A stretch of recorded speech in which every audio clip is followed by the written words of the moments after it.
Exodus 31, and beginning to read with verse 12.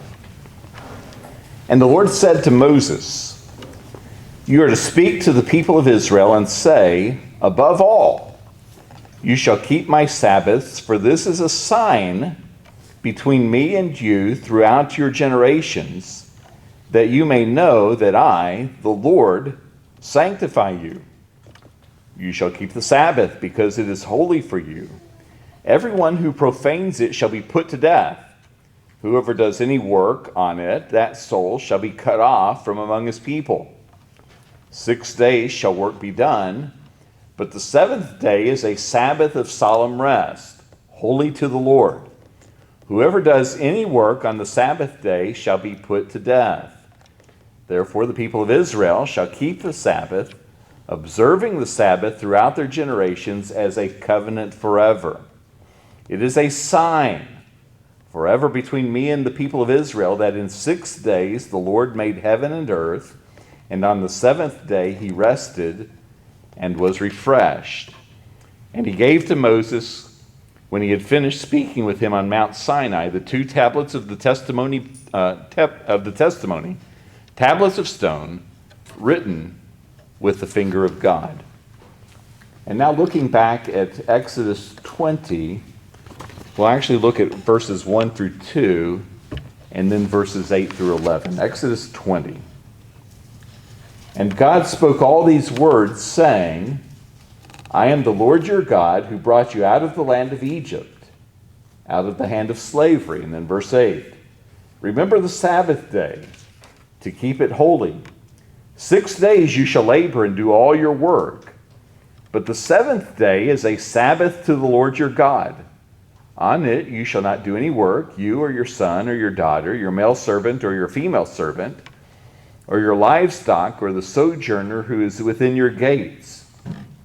For in 6 days the Lord made heaven and earth, the sea, and all that is in them, and rested on the seventh day. Therefore the Lord blessed the Sabbath day and made it holy." The grass withers, the flower fades, but the word of our God shall stand forever. The world around us has a rather disjointed attitude toward the Christian Sabbath. Most people really don't give it any thought at all. And if you hear folks outside of churches talk about the Sabbath, churches or synagogues, talk about the Sabbath, it's likely that they will talk about it in an amused or even mocking sort of way. That is to say that any discussion of the Sabbath may refer back to the old blue laws that one time existed, and sometimes, every once in a while, somebody will find one that's still on the books that says that there are certain things that people are not allowed to do on Sundays. You can't open stores, you can't buy alcohol, those sorts of things. And so people look at those and say, why in our society do we have laws like that, or did we ever? And so that's about as far as it goes with regard to how many people think about the Sabbath. This is kind of interesting because people don't think about the Christian doctrine of the Sabbath, even though it responds to an important human yearning that we hear a lot of people talking about today. That is to say, there are a lot of folks, and every company or corporation of any size nowadays spends time talking about wellness programs, life-work balance, and that sort of thing. And so it seems that the sense that we never rest, that life gets out of control so that we are exhausted and burnt out all the time, is something that's on the minds of many people. In many ways, this is a response to modern technology. Most of us can remember a time when you never really got off the clock if you had responsibilities that you hadn't finished. When the workday, so to speak, ended, you stuffed your briefcase full of files and took them home, and they would be part of your evening activity as well. And so For many of us, that was a regular part of life. And then technology came along. And so we didn't necessarily have to stuff files in a briefcase, but we put the laptop in the bag. Our cell phone stays with us all the time. And the expectation is that if somebody calls or emails at any time, that we will be ready to respond to that. And so you never really get off work. And that was a further problem during the heights of the pandemic, as many people began to work remotely. And you would hear managers that had two different sets of concerns. One set of concerns was, I wonder if he or she is really working. And the other concern was, I wonder, will they be burnt out because they never really get any time off? Because they're working all the time. When you work from home, you never leave your office. And so burnout and work-life balance are common subjects of companies of almost any size. And so one aspect of the Sabbath, it's not the entire purpose of the Sabbath because it also involves worship, but one aspect of the Sabbath is intended to address the need for rest from our ordinary labors. Now, it's not just secular folks that have lost this sense of the Sabbath. It's lost by many churches and Christians too. There are some Christians that believe that the Sabbath actually has no relevance since the time of the resurrection of Christ. That it was an Old Testament ceremonial law and no longer has any relevance for us. Some do not go that far, do not use those explicit words, but nonetheless, I've heard even ministers sort of mock the idea of the Sabbath. I have a friend, and I doubt that he will hear this sermon, but if he does, hopefully he will remain my friend. But he's also the pastor of a very large church that has multiple services, and he said we invite folks to come to our 8 o'clock service because they can get out of the church and be on the golf course and well on their way well before noon. And so, unfortunately, he was serious. But the idea was that anything we do on the Lord's Day is a duty to be gotten out of the way so that we can get on with the real business of our day. And that, unfortunately, is too common of an attitude. A few years ago, there was a large church in the southeastern United States that made headlines in the religious press when they actually canceled their Sunday morning services for an entire month, saying that their members needed the time off to rest. It would seem that their concept of doing church did not match up with the idea of Sabbath, as we will talk about it today.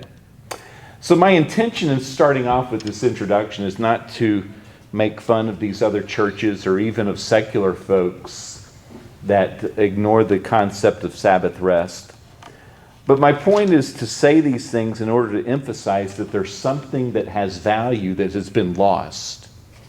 There's something that primarily is intended as a mandate from God in order to glorify Him, but it also is for our benefit. And the fact that it has been largely forgotten is a benefit from God that has been lost and that is to our detriment. Our duty with regard to the Sabbath involves a great deal more than a series of do's and don'ts. It actually involves submission to Christ in worship, confessing that He is the Lord of our time. This is the longest of the 10 Commandments. That doesn't necessarily mean it's the most important, but it does mean that it should not be ignored. And so with all these ideas before us today, I want to talk about the greatness, the goodness, the value of this commandment. And then next week, the Lord willing, we will look at some of the particular do's and don'ts that are involved in obedience to what is required here. So first of all, I would have you to notice with me creation and the commandment. Creation and the commandment. In verses 10 and 11, we read, but the seventh day,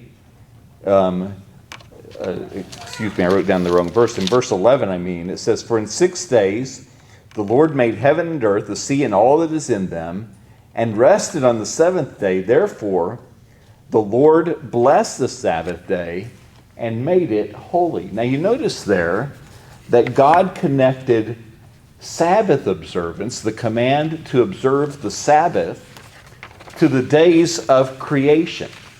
Now in recent years, there's been a lot of controversy over the length of the days of creation. There are some people that say that each one was 24 hours. There are some that have various views of how they could be lengths of time. But regardless of one's particular view on that, we do know that in Genesis 1, that we are given the idea, the reality that God created all that is in 6 days. Now, those that believe that those days were short days, that they were 24 hours, will sometimes respond to those that say they were long periods of time by saying, well, I don't understand why you say that, because God is powerful enough that if he had wanted to, and they believe that he did, that he could create everything in 6 days. God is powerful enough that he did not have to have more time. And that argument's true. But I want you to think about something different this morning. God is so powerful that God, if he had wanted to, and wise, that God, if he wanted to, he didn't need 6 days. He didn't need 6 hours. He didn't need 6 minutes. He didn't need 6 seconds. God could have created everything like that. Actually, St. Augustine believed that God created everything in an instant. And when our confession of faith says that God created all things in the space of 6 days, it wasn't saying not billions of years, because there was no concept of that at the time our confession was put together. Those that put together the Westminster Confession were saying Augustine was wrong. It wasn't in an instant, it was in 6 days. And so they were saying he spread it out. Well, why did God create things in 6 days? Why is it described that way in Genesis 1? Well, it's because from the very beginning, from the time of creation, God designed things in a way that was intended to set a pattern for us. And so the reality that there would be a need for a Sabbath that would be for our good was something that was on the mind of God from the very time of creation. Now you notice, with regard to all of this, that in presenting the concept of Sabbath rest and relating it to creation, there is not here a negative attitude toward work. There's not a negative attitude toward our regular daily activities. As a matter of fact, it says, in 6 days you will do your work. And so God is showing value toward the 6 days that we do our ordinary labor. He's merely saying that we are to set one day aside for worship and rest. A.W. Pink comments on this commandment, saying, he who never works is unfitted for worship. That is to say, we are supposed to be working. We are supposed to be going about our daily activities. And then when we organize and go through our daily activities the rest of the week, then we have prepared ourselves to enjoy God's day of worship and rest that he has prescribed for us. Matthew Henry says that the pattern is this: the Sabbath was made by our Creator as a day of holy rest, so that it might be a day of holy work. And so for the rest of the week, we go through our ordinary work, we go through our regular activities, and then on the seventh day, it is a day of holy work before our Lord. But not only do we see here creation and the commandments, but second, I would have you to notice with me comfort and the commandment. In verses 9 and 10, it says, 6 days you shall labor and do all your work, but the seventh day is a Sabbath. And the word Sabbath here, the word Sabbath actually has the idea of stop. So 6 days, you should do all your work, and then you will stop. It is a Sabbath to the Lord. And so it's intended as a day of comfort for God's people. The Sabbath was what Jesus had in mind in Matthew chapter 11 when he said, "Come to me, all you who labor and are heavy laden, and I will give you rest." When Jesus said, "I will give you rest," he was defining himself as the personification and the source of our Sabbath rest. And so Jesus had the Sabbath in mind when he said, "I will give you rest. I will be the source. I will be the personification of your rest." You think I'm reading too much into that?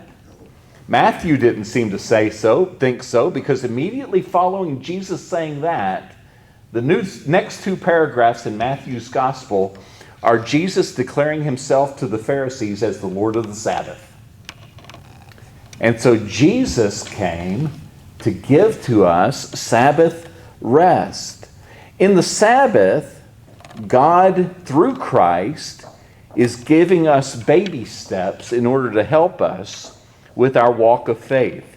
If we do not intentionally set aside time as he commanded us to do, we will neglect to worship him as he should.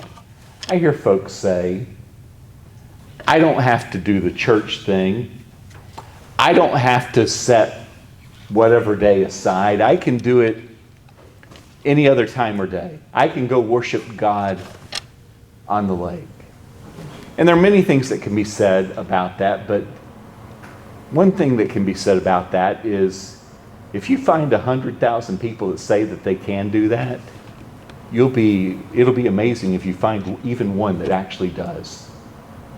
I'm not saying that folks that say they're Christians and don't involve themselves in the church, I'm not saying that they're bad, horrible people. Certainly, some of them may be more moral and better human beings than I am. But I'm saying if you're talking about somebody that seeks to glorify Christ and know him in their day-to-day lives, it doesn't happen. It doesn't happen. Those that neglect the Sabbath, those who neglect the rest that Christ alone provides, those that neglect the mandate that Christ gives for worship and rest on the Lord's Day, may have good intentions, but they do not follow through. And as a result, they do not receive the comfort that Christ provides by giving rest. And so we've seen the creation and the commandment. We've seen the comfort and the commandment. Third, I want you to notice with me covenant and the commandment. In chapter 31, which we read earlier, Moses builds on what's in the 10 Commandments by saying, and we'll look again at verses 13 and verse 17 of chapter 31. "You are to speak to the people of Israel and say, 'Above all, you shall keep my Sabbaths, for this is a sign between me and you throughout your generations, that you may know that I, the Lord, sanctify you.'" And then verse 17, "It is a sign forever between me and the people of Israel, that in 6 days the Lord made heaven and earth, and on the 7th day he rested and was refreshed." Now, when we read those verses earlier, no doubt you noticed that there's a lot of reference to the death penalty for Sabbath breakers, which certainly would help encourage church attendance if we did that. But actually, I don't want to encourage you to get caught up in that. Just as a reminder, our confession of faith in chapter 19 of the confession and section 4, it says that ancient Israel's judicial laws expired together with the state of that people, not obliging any other now further than the general equity thereof may require.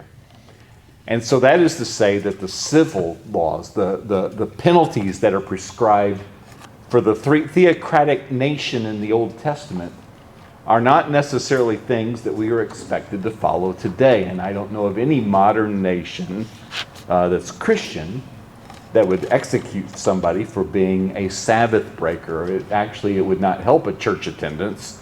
We would all be gone. None of us would likely be here if we were executed for being Sabbath breakers. And so I'm thankful that those kind of laws have not passed on to our era. But nonetheless, what I want to emphasize from those verses is that the Sabbath is presented as a covenant sign between God and his people.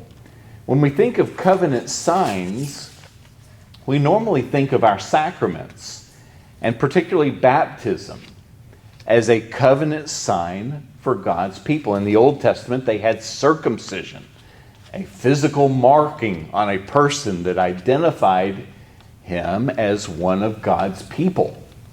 In the New Testament, we have the sign of the covenant in baptism, which we will be administering in a couple of weeks.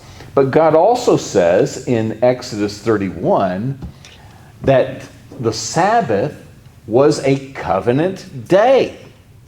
They were about to go and dwell in the midst of a bunch of pagans in Canaan. How would you be able to tell the difference between the pagans in Canaan and God's people who were now joining them there? Well, the believers were Sabbath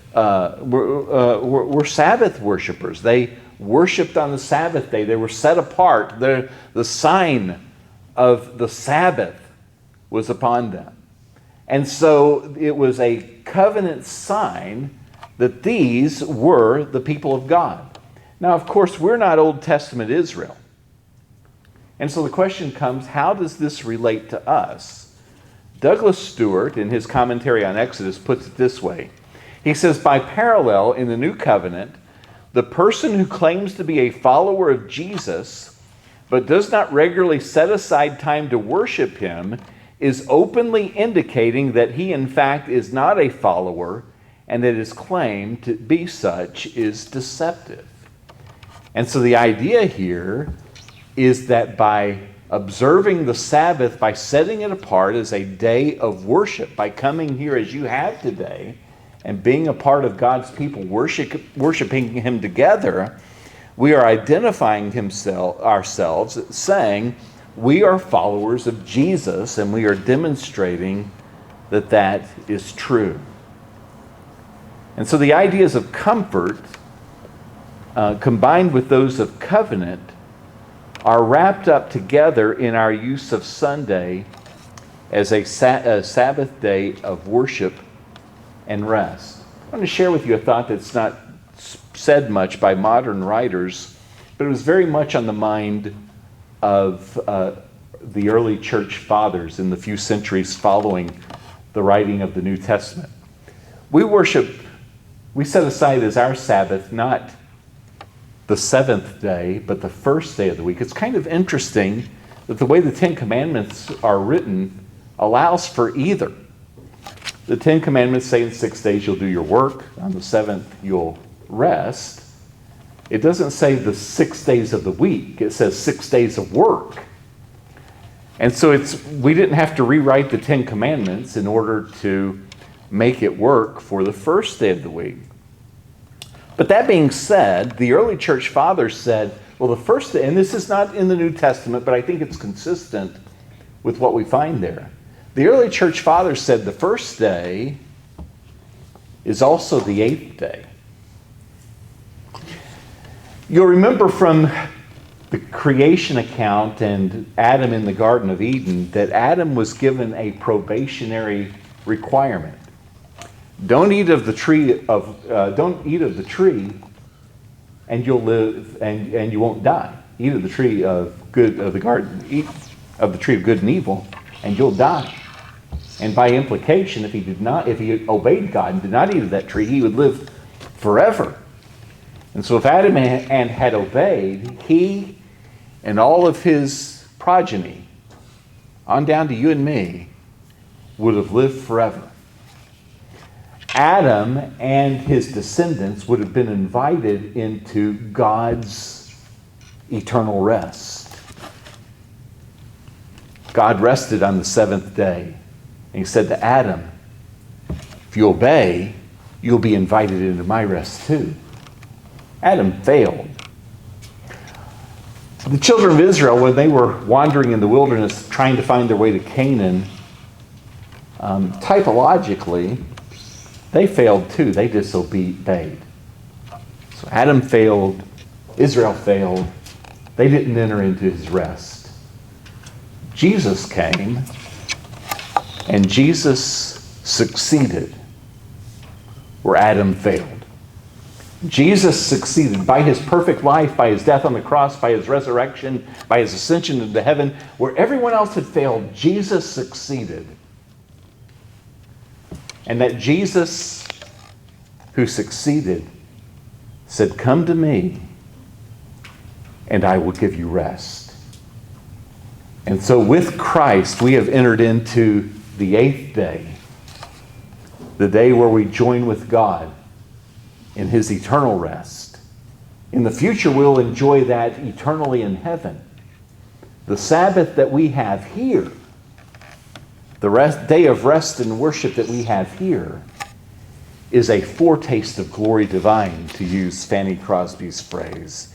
It's an indication that the kingdom of our Lord has invaded the kingdoms of this world by means of the gospel. And we gather in worship signifying what one day will come in all of its fullness. This is the background for Sabbath worship and observance.